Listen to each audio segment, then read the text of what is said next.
I think it's about time I spoke about these. I've been owing you the video for a while, so let's jump straight into it.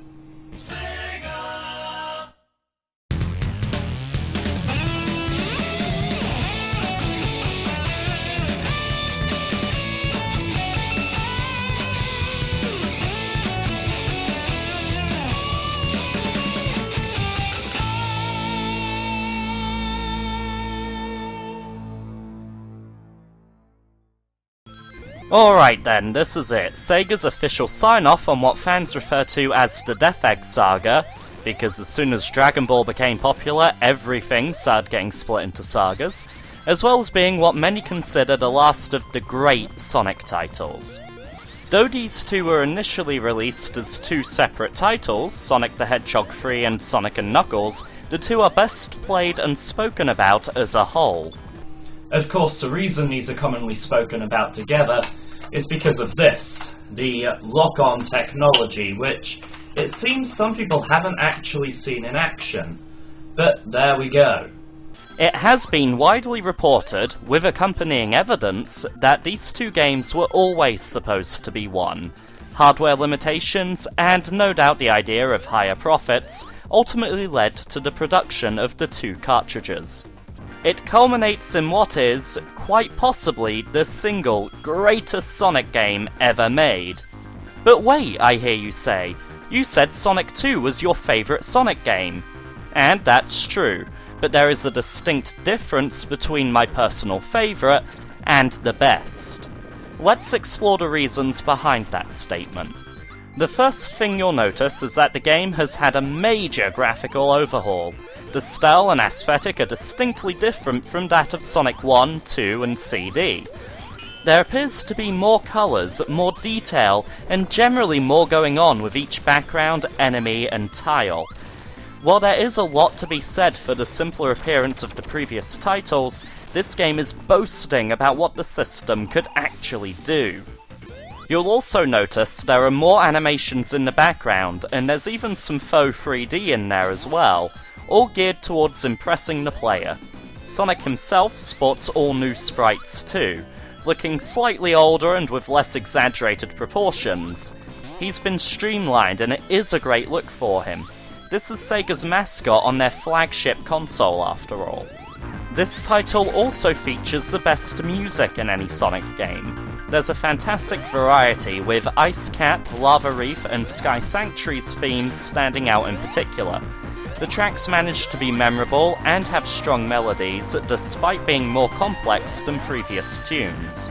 So that around about covers the spit, shine and polish that's been applied. What about the most important aspect though, the actual gameplay? Well, there have been a number of changes to the formula. The core still remains intact. Heck, if it's not broken, don't fix it. But there have been numerous additions and alterations to what is then built around it. Sonic now has his own shield, activated by pressing jump whilst already in mid-air, that can mitigate enemy attacks if you can perfect the timing. It's something I never use in all honesty, because that gap is just too small.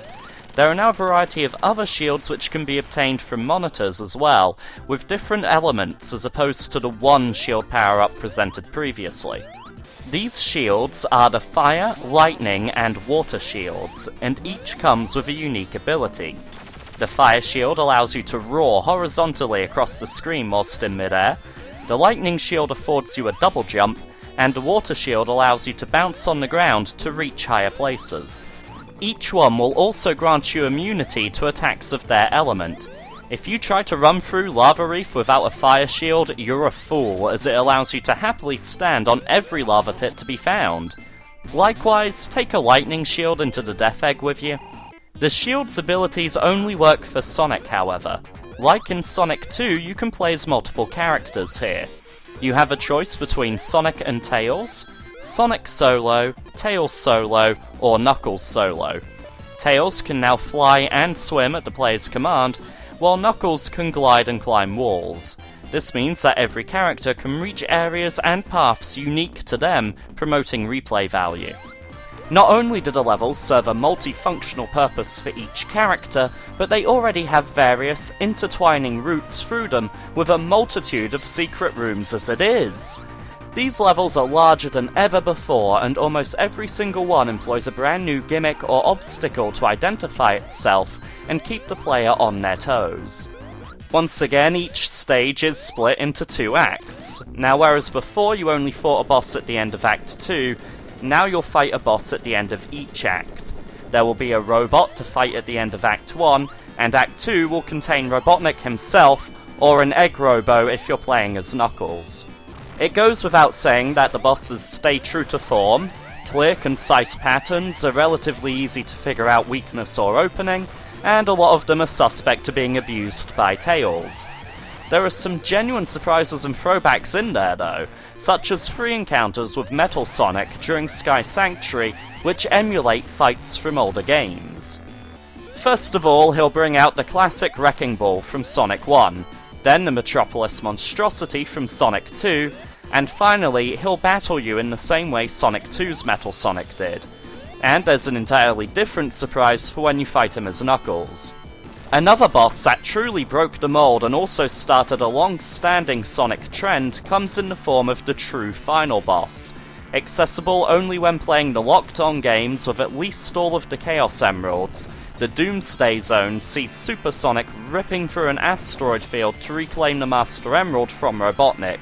It's one of the most distinctive memories of many Sonic fans. Yes, Super Sonic returns, yes, you still have to grab the emeralds to play as him, and yes, you still need 50 rings. There have been some improvements, though. You now have to activate the form by pressing jump in mid-air. In Sonic 2, Super Sonic came out to play every time you jumped and just so happened to have 50 rings, which could be inconvenient, but now we're finally in control of this power. The special stages themselves are accessed through giant rings hidden within the levels, and see you obtaining blue orbs whilst avoiding red ones. Now the stage speeds up as you progress, and you have to make split-second decisions.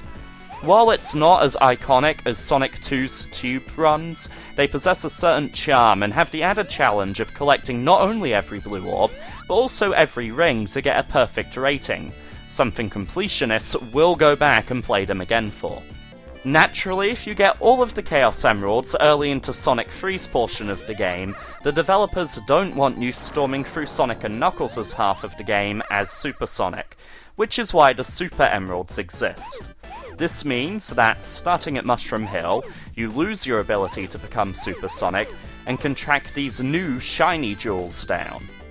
Obtaining all of the Super Emeralds gives you access to Hyper Sonic.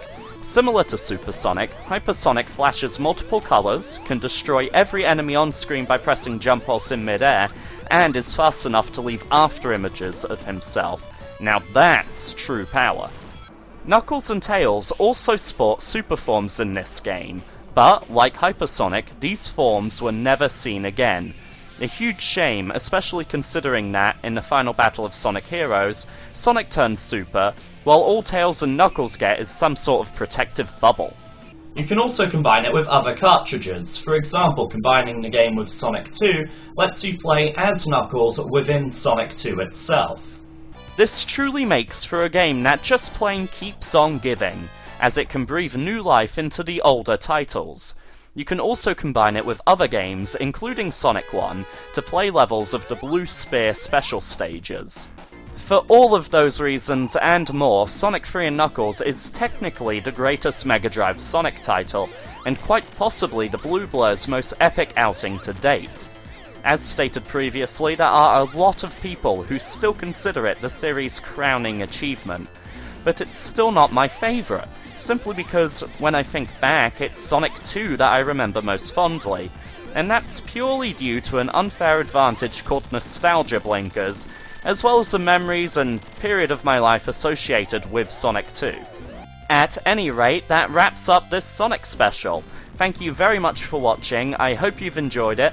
I've had a lot of questions asking about Sonic Spinball, Sonic 3D, Robotnik's Mean Bean Machine, and the Master System Game Gear titles as well. They may well get their own videos or miniseries in the future, but for now I think we've had enough Sonic. What I can confirm is that I'll be back soon with my thoughts on Final Fantasy XIII too.